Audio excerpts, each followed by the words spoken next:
Ladies and gentlemen, breaking news. Eli Tomacs has signed with Yamaha to ride the GNCC Outdoor Off-Road National Championships. Psych! Jay Clark from Dirt Bike TV built a 2025 Yamaha YZ450FX project bike. He really copied Eli's style, but the bike itself is pretty cool. We've had fun testing with this thing this winter, and this is kind of our final that we ended up on. Yeah, and I tell people all the time, I get asked like, man, I need something. I like to ride some trails and some moto. I do a little bit of everything. What should I get? You know, and I say, well, a 250 or 450, I don't know, that's up to you, but the FX models are incredible because they're totally capable on either a track or trail. And if I had to buy one bike and that was all I could have for the rest of my life, this would be it. Maybe I might do the 250, but the FX models are incredible because they are so capable in both realms. That's for sure true. And that's what I get a lot of guys ask me about that with the bikes. We still wish there was a YZ350FX, which I think is becoming more and more of a possibility. Just I hear little rumors, so I'm hoping, my fingers are crossed that that's a possibility. So we'll see. Someday we can be hopeful. But what's nice about this bike is with the tuning tool, I was really surprised at how much you can detune it and back it down. We backed it down to where it was actually way slower. It was as slow as a 250, let's say, but it was still heavy and lurky feeling, so you didn't want that. But it was amazing how much you could actually adjust with the tuning tool. You could really make a big difference on this thing. That's right. Tell us a little bit about what's on here, what you guys did to it, and then we'll go over kind of riding impressions. So some of the big changes we made were gearing. That was the first thing. So we changed the gearing. We went to a 1452 on this thing. And so what that did, stock is like 1350 range. And so what that did is it made it a lot easier to ride. First gear was basically useless with the stock gearing. So that made it really nice in the gearing aspect. And then we played with the engine hangers up front. We played different bolts. We tried it with just one bolt. We tried it in different locations. Where it's at right now is where we've kind of landed on with the two top bolts, which you have to drill a hole in the engine mount, the stock ones, but there's holes in the frame. You don't have to drill in your frame at all, but the mounts, you have to drill those out. There's a mark there where you do it. So it's pretty simple. So we drilled that out, did that. We played with a bunch of different maps and we kind of landed right back on very similar to the stock maps. The stock maps, it comes with two loaded. The FX models come with two, one in the blue and one in the no light. And the blue light on, for me, blue light special, I'll call it, is way easier to ride, much more manageable. So that's what I liked a lot, pretty much anywhere. I'd want it there, or Spencer has a little bit less map for me. So we played with that as well. So, and then with performance, we just added on the slip-on muffler from FMF because the stock muffler is pretty raspy, especially for a trail bike. So we have a spark arrestor in here, which is nice. So we are spark arrestor legal, which we're gonna be taking this thing up to the mountains this summer. So we wanted to make sure we're legal. We got the Recluse torque drive clutch in there. And while it was apart and down, we got this, when we had the suspension being done by Racetech, we strengthened up the radiators from ICW. So got those done. Foot pegs from Scar, and our gearing, we did use Pro X sprocket. We use a steel rear sprocket, so it'll last for a long time because these 450s eat up chain and sprockets with their X-ring chain, which is going to last a lot longer. And then, as you know, I'm not a big fan of the Yamaha front brake over the last few years. It gets really spongy. And Galfer, we use a steel braided line, and we even went to an oversized rotor because I've been doing that on the 250S, and I really like it. It gets us closer to that KTM feel. I want a strong front brake. Need that. So then a lot of the other kind of protection pieces, and with some handguards, because I am gonna be riding this some. If it was just Spencer, we just have flag mounts on, but I'll be riding it some. So if I drop this thing, I don't want to be breaking levers out in the middle of nowhere. So it's kind of nice to have those.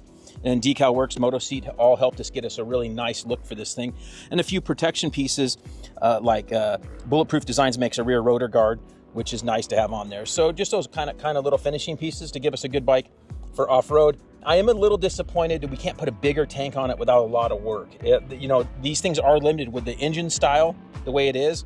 You don't have a lot of room. So if you get an IMS tank, you have to relocate the battery and ECU. So it's a lot to go through. So I think we'll just be carrying a little extra fuel. It is bigger than a moto tank, but I think it's just a little over 2 gallons.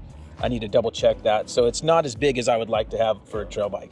Well, just take off slow from lights and things like that. Get good mileage, that's what you got to focus on. Well, it's beautiful looking. And there was a few things that I noticed right away when I jumped on it. One is the difference between the two maps. Like you mentioned, you have sort of an easier map and then a more aggressive map. And I thought, man, this is perfect because if I want to go off-roading, that softer map is great. Very rideable, just very smooth. Never kind of feels like it's jumping out from under you. But I put it on the moto track and I'm like, I'd kind of like a little more. I switched maps and it felt like a moto bike to me.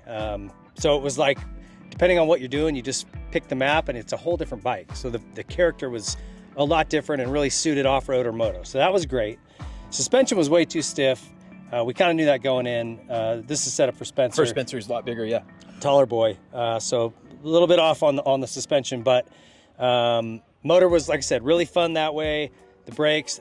This is something about Yamahas that it's weird. Some are bad, like some are a little spongy, like you're talking about, and I've had them where I can't bleed them enough. You and I had a Yamaha 250 last year where we just couldn't get it right. So this is a real solid option. Go to that steel braided line, go to an oversized rotor, and you're dialed. That's good. Hey, one thing I forgot to mention is the GYTR parts. So Yamaha has a fan, which was an optional, which we got that fan on there, which has been on back order, but I finally got that. And then we got the hydraulic clutch setup. So they comes with the line and everything. It's pretty reasonably priced for what it is. So you get the whole master, which is a 9mm master, this is a Brembo, the same as a KTM. So that lever's familiar if you're used to riding a KTM. And it just pumps in, and then they have their slave right down here. So, and it's a pretty simple install. We actually did a video on that install. The stock cable clutch is pretty stiff feeling and wears you out. This definitely helps, I feel like. It's still stiffer than I'd like, and that stiffness is due to the spring they have, the bevel spring. So I'm looking in the future to see if there's any lighter springs, but I think overall, we're really happy with it. Switching to this way. I know a guy like Tomac, for instance, guys who like cable clutches for racing. This is a lot different what we're doing, and I think long term, I was happier with the hydraulic clutch on there. Yeah, I would say for moto, I prefer the cable as well, just a little more feel. But for this application, you know, if you're off-roading and you're on tight trails, you're on the clutch a lot. Yep. And the hydraulic, it's nice. You don't have to worry about adjustment. It feels the same all the time. So that was a nice change too. Great foot pegs as always. Now I did ride the Dunlop AT82s, my first time actually riding these tires. And interestingly enough, a lot of guys are running this front in Supercross and motocross. So it was my first time on it and it was great. In the real hard pack, this thing was kind of sliding out on me a little bit, but really digs in, kind of back in some of the off-road stuff where it's looser sand. So interesting. And you can run that two different directions depending on the terrain. Yep, exactly. And, cool stuff. So overall, great bike, man. I really had fun. And like I said, so versatile. That's what I love about this thing, because if I can go, I'm probably not going much slower on this than I would a 450 motocross bike. No. And if I had a 450 off-road race bike, I can probably go about as fast in off-road stuff. You know what I mean? It does both things at a very, very high level. So we're pretty happy with it. We're looking forward to getting a bunch more time on it. So it's a cool bike, and Yamaha does a pretty good job on these packages. So it's nice to be able to just kind of fine tune it is all we've really done, is just make little adjustments, because there's not a lot you need to really mess up. Yeah. Well, thanks for letting us have a spin on it. You built a great bike. I'm sure you guys are going to get a lot of miles out of this, a lot of fun. As always, all these parts, for the most part, can be purchased from motorsport.com. So get over there and check those guys out. They are giving a bike away, actually a Yamaha 450. They're giving one away right now.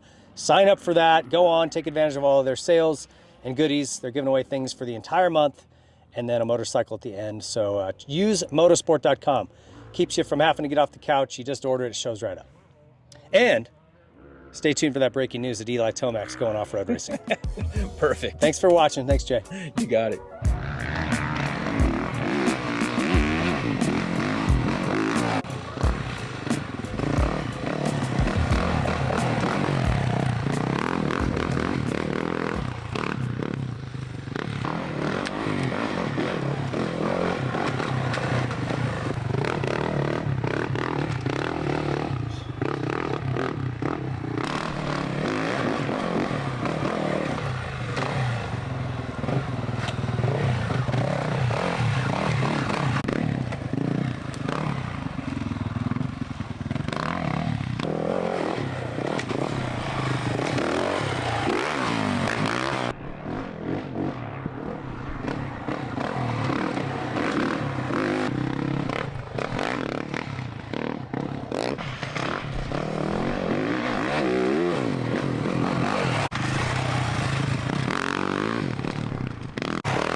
If you like this video, please be sure to leave a like, subscribe to the channel, hit the notification bell so you don't miss any of our future videos, comment what you thought, and share it with your friends.